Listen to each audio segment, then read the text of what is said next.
Bom, pessoal, vamos lá então no último tópico aí do procedimento das ações possessórias de força nova.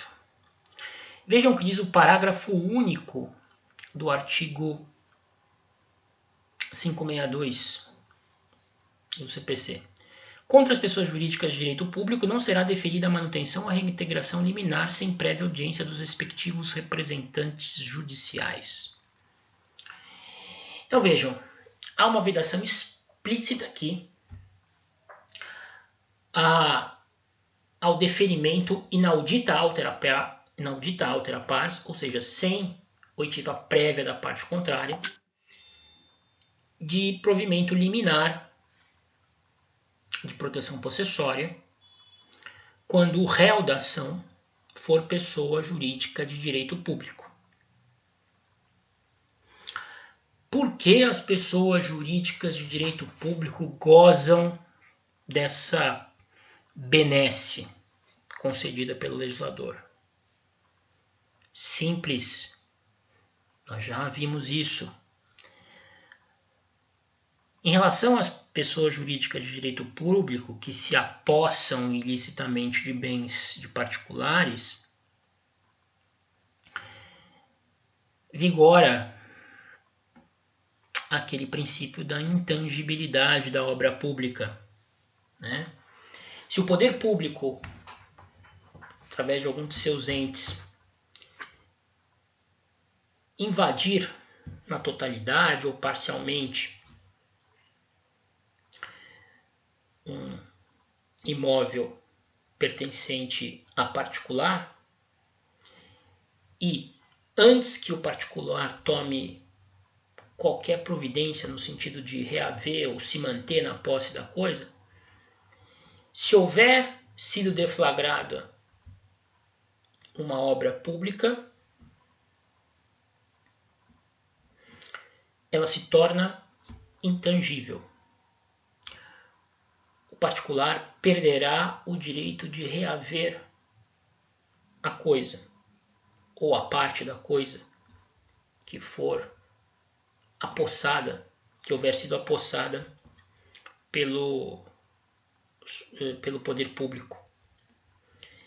Então, essa prévia oitiva exigida pelo 562, parágrafo único, visa justamente possibilitar à pessoa jurídica de direito público ré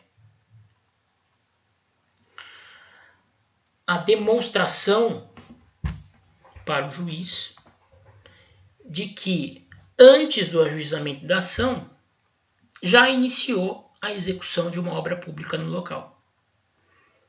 Havendo essa demonstração, o juiz, nós vimos, reconhecerá a falta de interesse de agir do autor com base na inadequação do remédio processual utilizado para a defesa do seu direito. Uma vez iniciada a obra pública, segundo o princípio da intangibilidade, que que constitui uma derivação do princípio da supremacia do interesse público sobre o particular, só restará à vítima indenização, né? Não haverá mais direito à recuperação da própria coisa. Eu me lembro de uma situação em Praia Grande, eu era juiz lá, a prefeitura ia construir uma praça, uma pista de skate, e ela acabou invadindo sobre uma parte do imóvel vizinho, pertencente a um particular. E esse particular ingressou com uma ação possessória contra o município, alegando que a sua posse vinha sendo turbada e que exigia por isso, portanto, a manutenção na posse da coisa, a fim de que um comando no sentido que a prefeitura cessasse a turbação. Como no polo passivo figurava uma pessoa jurídica de direito público, eu determinei, antes de apreciar a liminar, e a inicial estava muito bem instruída, aparentemente era de fato o caso de deferimento da liminar, eu intimei a prefeitura e a Procuradoria Judicial do município apresentou uma manifestação, né, em atenção ao parágrafo único do 562, e nessa manutenção, que veio acompanhada de uma série de documentos, inclusive de várias fotografias, demonstrou que já tinha há algum tempo iniciado as obras de construção da tal praça. O canteiro de obra já estava totalmente cercado, havia escavadeiras no local, diversos materiais sendo descarregados no local, e as fotos tinham data, e a data anterior à distribuição da ação.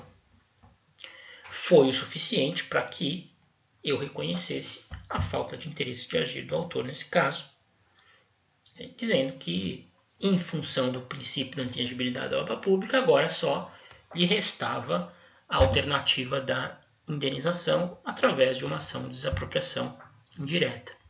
Então, esse parágrafo único, que exige prévia oitiva das pessoas jurídicas de direito público quando elas forem réis de ações possessórias de força nova, tem justamente esse objetivo: garantir que a pessoa jurídica de direito público possa eventualmente demonstrar que já deu início à execução de uma obra pública no local e que só resta então ao particular indenização. Certo? Bom, o que mais que ficou faltando aqui? Bem, em relação ao procedimento mesmo, né? Se a liminar for deferida em audiência de justificação, estando o réu presente, ele já sai intimado e tem o prazo de 15 dias para contestar. 564, parágrafo único. Se a liminar for deferida de plano, cabe ao autor promover a citação do réu nos 5 dias subsequentes, ou seja, recolher as despesas necessárias à citação nos 5 dias subsequentes. Lógico, se o autor for beneficiário de gratuidade de justiça, fica dispensado o recolhimento das despesas e a citação é feita automaticamente. E aí o réu terá 15 dias para oferecer contestação. Se for indeferida de plano a liminar, naquelas situações que eu mencionei há pouco, também o autor deve promover a citação do réu e o réu vai ter 15 dias para contestar. Uma novidade prevista pelo CPC de 2015, que não estava contemplada no código anterior, está colocada no artigo 565 do Código Civil.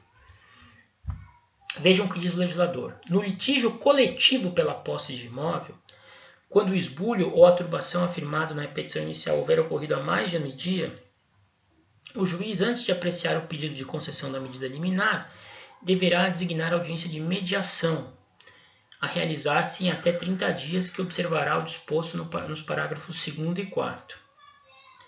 Aqui, primeiro, esse dispositivo está completamente fora de lugar, porque nós estamos tratando de ações possessórias de força nova. Se a ação é proposta quando o esbulho ou a turbação tiverem ocorrido há mais de um dia, ela é de força velha. Então, digamos que topograficamente não é o melhor local, não é a melhor posição a desse dispositivo. Mas enfim, ele trata de uma situação muito peculiar e que acontece muitas vezes na prática. Litígios coletivos envolvendo posse. Aquelas invasões feitas por grandes grupos de pessoas que invadem grandes terrenos, e ali se estabelecem, formam comunidades, e os proprietários muitas vezes, possuidores anteriores, demoram um pouco a agir e cria-se uma estrutura no local e fica precisa da polícia para retirar o pessoal. Então, o que é que o legislador diz aqui? Olha, nesses casos, antes do juiz apreciar pedido de concessão de liminar, que não vai ser concedida se a invasão tem mais de ano e dia, faça uma audiência de mediação e tente resolver a coisa pacificamente. Né? Sempre que a ação possessória envolver diversas pessoas no polo passivo, for um litígio coletivo, tanto o Ministério Público quanto a Defensoria Pública serão intimados para comparecerem à audiência. O Ministério Público na condição de custos legis, fiscal da lei, e a Defensoria sempre quando houver parte beneficiária de gratuidade de justiça. Interessante aqui, nessas ações coletivas, sempre vai haver beneficiários de gratuidade de justiça, porque normalmente nós estamos lidando com invasões de áreas periféricas, com população de baixa renda. Então a Defensoria sempre terá que estar presente. Só que aí, vejam, a Defensoria não estará representando ninguém propriamente dito, nenhuma pessoa individualmente. A Defensoria aqui também atua como uma espécie de custos legis. É uma atuação anômala da Defensoria, porque a Defensoria, como regra, ela atua em processos judiciais representando uma das partes em razão da sua hipossuficiência. Aqui, a Defensoria Pública vai ser intimada existindo parte hipossuficiente no litígio, independentemente de estar representando algum invasor específico. Até discute-se na Defensoria Pública como é que fica aquela situação em que existe uma gama de uma gama de indivíduos hipossuficientes num litígio coletivo de posse, o que já demanda a presença da Defensoria, e alguns desses indivíduos isoladamente vão procurar a Defensoria para que ela os represente judicialmente. Né? Entende-se que nesses casos pode haver mais de um defensor público atuando no processo.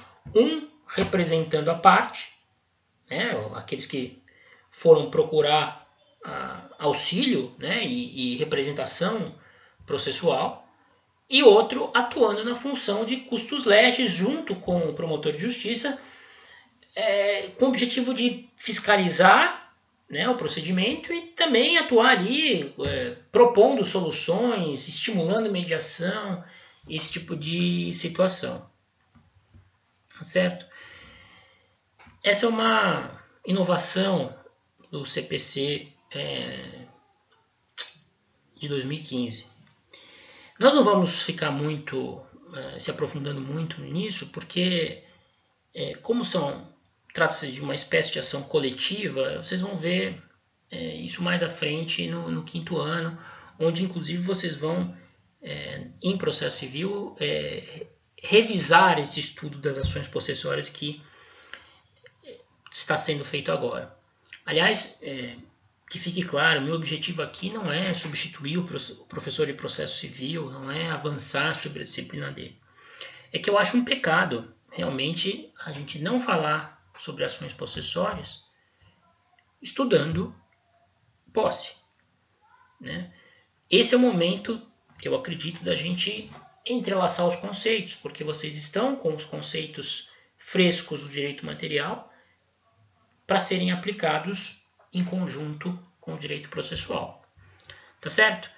Com isso nós encerramos então ações possessórias. Na próxima aula já mudamos de tema. Espero que as dúvidas que porventura tenham ficado me sejam enviadas através do Moodle para que eu possa esclarecê-las. Tá certo? Um abraço a todos aí.